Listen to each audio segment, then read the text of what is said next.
What's up, Calc gang? All right, so we got this differential equations problem here. It says y double prime plus 4y is equal to 0, and it gives us our initial conditions. Okay, so this is a second power, basically, and so this is going to be a little bit different than the previous videos, but I'm going to show you guys how to do this one. So what we want to start by doing is saying that y is equal to e to the rt, right? And we want to basically use this form to solve the problem. So then if we take y prime, it's going to be r e to the rt, the power rule, and then y prime is equal to r squared e to the rt by the chain rule. Okay, so then what we can do is we can substitute these values into our equation here. So y double prime, so it'll be r squared e to the rt plus 4 e to the rt is equal to 0. So we can factor out this e to the rt, right? R squared plus 4 is equal to 0. Okay, so basically what we're trying to do is find the values of r that satisfy this equation. So as you'll notice, this e to the rt, this is never going to be 0 because e is never equal to 0. And then we have this r squared plus 4 is equal to 0. So basically we're looking for when this is equal to 0. So r squared is equal to 4 when r squared is equal to r squared plus 4 is equal to 0 when r squared is equal to negative 4, which means that r is equal to positive or negative 2i, right? We're using complex numbers here. Okay, so then what we can go ahead and do is plug these back into like what we got here, right? So actually, no, right, we're going to plug this into our general form. So our equation is going to be looking like this. Y of t is equal to c1 e and then to the rt. So it's going to be 2i t plus c2 e to the negative 2i t.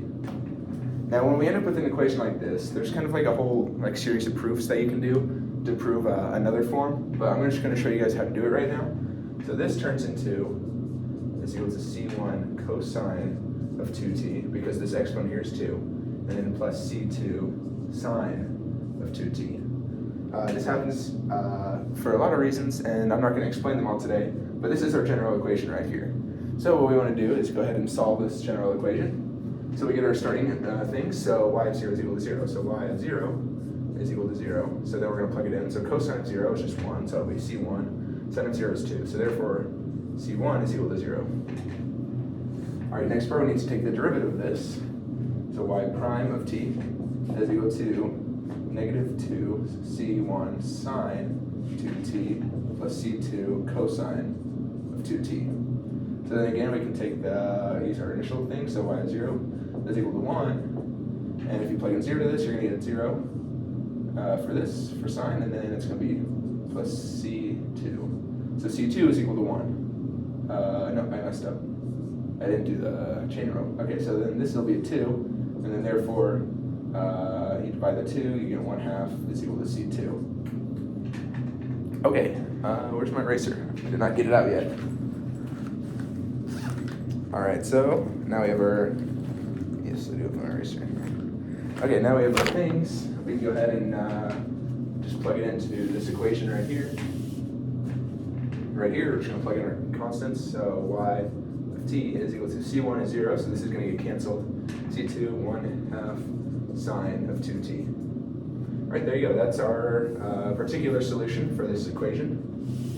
And we have to graph it. I don't actually know if you have to graph it for this problem, but I'm going to show you how to. Okay, this one's going to be really easy to graph. So basically, if you want to find the period, basically the interval in which it I guess it would be the amplitude, if you're thinking of it in terms of waves. So you're going to take this value here, which is inside, and you're going to say 2 pi divided by it, which is equal to pi. So it's going to repeat every pi, basically. And then it's up and down, it's just going to be limited to 1/2. So it's going to look something like t, y, so here's pi, 2 pi, 3 pi. And then this is 1/2, this is negative 1/2. Our starting point is 0 with a speed of 1, right? Its slope is going to be 1 at 0, 0. So it's going to look like that. So then you could say it's going to be something, I guess I didn't draw this perfectly to scale, but it's going to look, like this, basically. And it's going to go backwards too, of course. Okay, so yeah, that's how you do this kind of problems. This one's a lot simpler than the other ones we're going to be looking at, so stick around and find some more complex problems next. Thanks.